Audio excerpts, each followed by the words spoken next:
Assalamualaikum warahmatullahi wabarakatuh. Perkenalkan, kami dari kelompok fisiologi PJKR angkatan 2019. Sebelumnya perkenalan dulu, nama saya Rayhan Jajan Ramadhani, NIM 166. Saya Ika Indah Wijayatri, NIM 179. Saya Diami Amara, NIM 182. Saya Gilang Pradipta Saputra, NIM 158. Kami dari kelompok 7 akan menjelaskan tentang proses pembentukan energi. Saya Indah Indah Wijayatri akan menjelaskan tentang reagen fosfat, glikolisis aerobik, dan glikolisis anaerobik. Yang pertama, reagen fosfat merupakan senyawa energi tinggi dibangun ketika otot sedang tidur dan berfungsi sebagai cadangan pelepasan energi tinggi yang cepat. Untuk resintesa ATP dari ATP plus fosfat adalah reagen plus fosfat plus energi, hasilnya adalah reagen fosfat. Pada semua olahraga, ATP pada reagen fosfat memegang peranan yang penting. Sumber energi olahraga yang penting itu misalnya adalah sprint bolak-balik atau sprint bolak berkali-kali. Yang kedua, glikolisis. Glikolisis adalah langkah pertama pembentukan ATP yang berlangsung di luar sitosol dari mitokondria, menggunakan glukosa sebagai sumber energinya. Lalu, glikolisis dibagi menjadi dua, yaitu glikolisis aerobik dan glikolisis anaerobik. Glikolisis aerobik adalah jalur glikolitik yang terjadi di sitosol dengan adanya oksigen dalam glikolisis aerobik. Produk akhirnya adalah pirufat, ditransfer ke mitokondria untuk memulai siklus asam sitrat. Oleh karena itu, produk akhir dari glikolisis aerobik ini adalah 34 molekul ATP, air, dan karbon dioksida. Yang kedua yaitu glikolisis anaerobik, yaitu terjadi di sitoplasma ketika sel kekurangan oksigen atau tidak memiliki mitokondria. Dalam hal ini, NADH dioksidasi menjadi NAD+ dalam sitosol dengan mengubah pirufat menjadi laktat. Glikolisis anaerobik ini menghasilkan 2 ATP plus 2 laktat plus 2 H2O plus 2 H+ dari satu molekul glukosa. Glikolisis anaerobik ini menghasilkan laktat yang mengurangi pH dan menginaktivasi enzim. Ini saya akan menjelaskan perbedaan antara glikolisis aerobik dan glikolisis anaerobik. Glikolisis aerobik itu terjadi jika lingkungan itu kaya akan oksigen. Jika anaerobik itu terjadi di lingkungan yang kurang oksigen. Lalu yang kedua perbedaannya, glikolisis aerobik itu lebih efisien karena menghasilkan lebih banyak ATP dibandingkan anaerobik. Lalu yang ketiga, aerobik itu terjadi hanya di eukariota, jika anaerobik itu terjadi di kedua prokariota dan eukariota.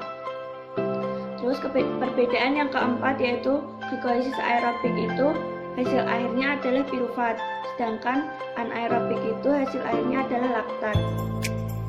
Perbedaan yang kelima, glikolisis aerobik itu menghasilkan 36 sampai 38 ATP per molekul, sedangkan anaerobik itu hanya menghasilkan 2 ATP per molekul. Perbedaan yang terakhir yaitu pada glikolisis aerobik, pirufat oksidasi menjadi asetil CoA, lalu di anaerobik pirufat direduksi menjadi laktat.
asetil koenzim A atau kosetil CoA.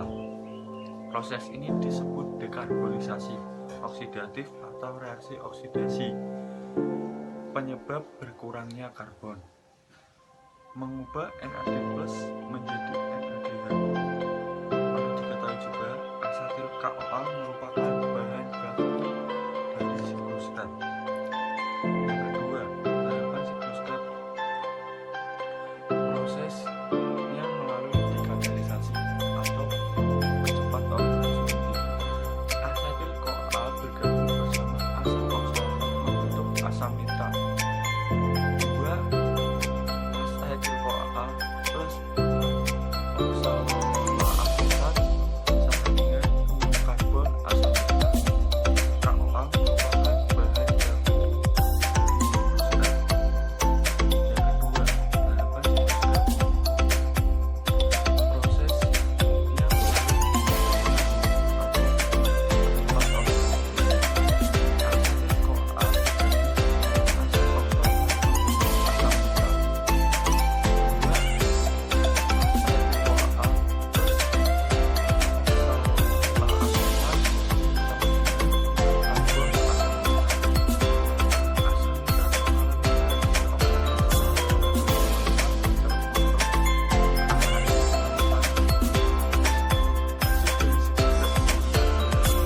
melalui karbon kedua NADH kedua FADH2 dan ATP. Perlu diketahui juga satu molekul asetil CoA menghasilkan 3 molekul. Jadi rangkumannya asetil CoA plus 2 asam oksalat menjadi 2 asam nitrat plus NADH 6 NADH plus 2 FADH2 plus 2 ATP. Total ATP yang diperoleh satu glukosa yaitu 38 ATP. Kondisi ini hanya terjadi pada keadaan normal atau ideal, yaitu ketika cukup oksigen dan yang bekerja dengan maksimal. Faktanya satu glukosa paling sering menghasilkan 29 sampai 30 ATP saja. Sekian penjelasan. Yang ketiga, transfer elektron atau transport elektron merupakan proses produksi ATP energi dari NADH dan FADH2 yang dihasilkan dalam glikolisis, dekarboksilasis oksidatif, dan siklus Krebs. Transfer elektron terjadi di membran dalam mitokondria yang dibantu oleh kelompok-kelompok protein yang terdapat pada membran tersebut. Proses ini disebut juga dengan fosforilasi oksidatif dan ditemukan pada tahun 1948 oleh Eugene Kennedy dan Albert Lehninger. Energi yang diperlukan untuk aktivitas setiap sel tubuh disimpan dalam bentuk ATP yang dihasilkan melalui respirasi aerob dan respirasi anaerob. Respirasi aerob merupakan proses pemecahan glukosa yang menghasilkan energi dengan adanya oksigen yang akan menghasilkan sisa air dan karbondioksida. Sedangkan respirasi anaerob merupakan pemecahan glukosa menghasilkan energi tanpa adanya oksigen, menghasilkan energi adanya oksigen dengan hasil akhir berupa asam laktat pada hewan, tumbuh-tumbuhan dan mikroorganisme, dan alkohol pada jamur Barsel 1 yeast. Energi yang dihasilkan dari respirasi aerob lebih banyak 36/30 ATP dibandingkan energi yang dihasilkan melalui respirasi anaerob 2 ATP.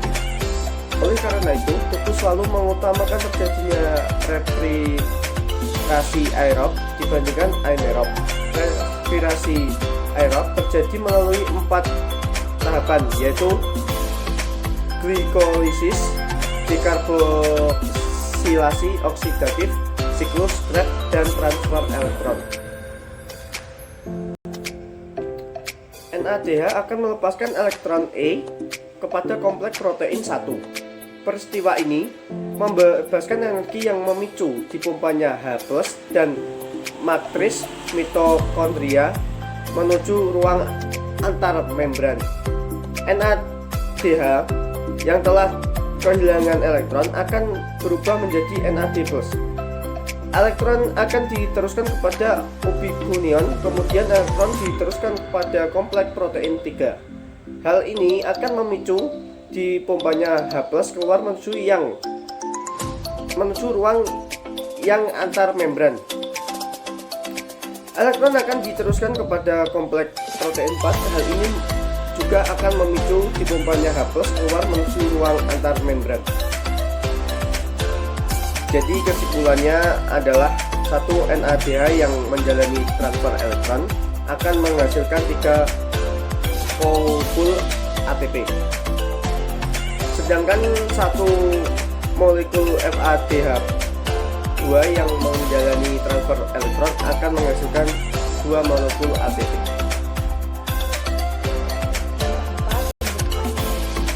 Secara garis besar, proses kimia yang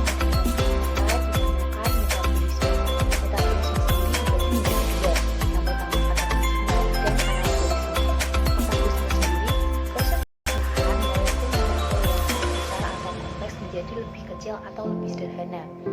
Biasanya diubah menjadi bentuk energi yang nantinya akan digunakan sebagai bahan bakar reaksi anabolisme.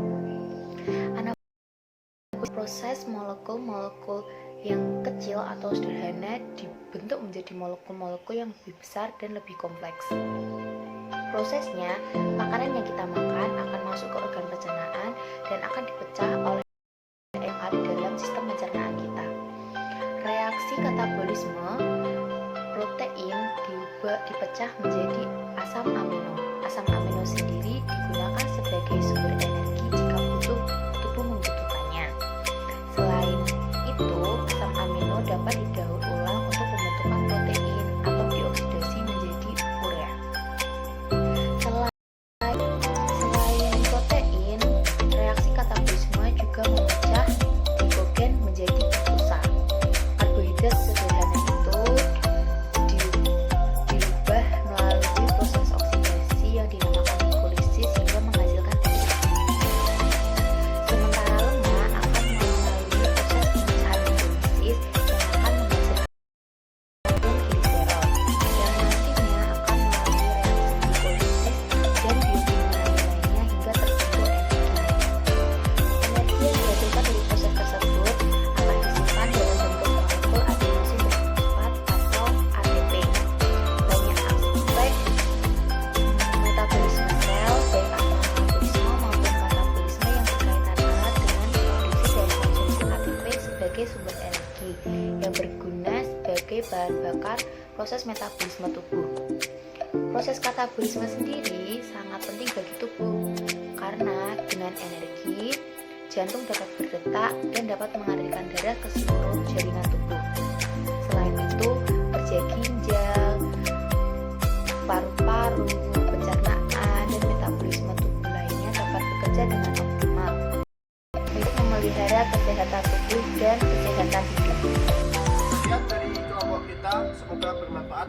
Wassalamualaikum warahmatullahi wabarakatuh.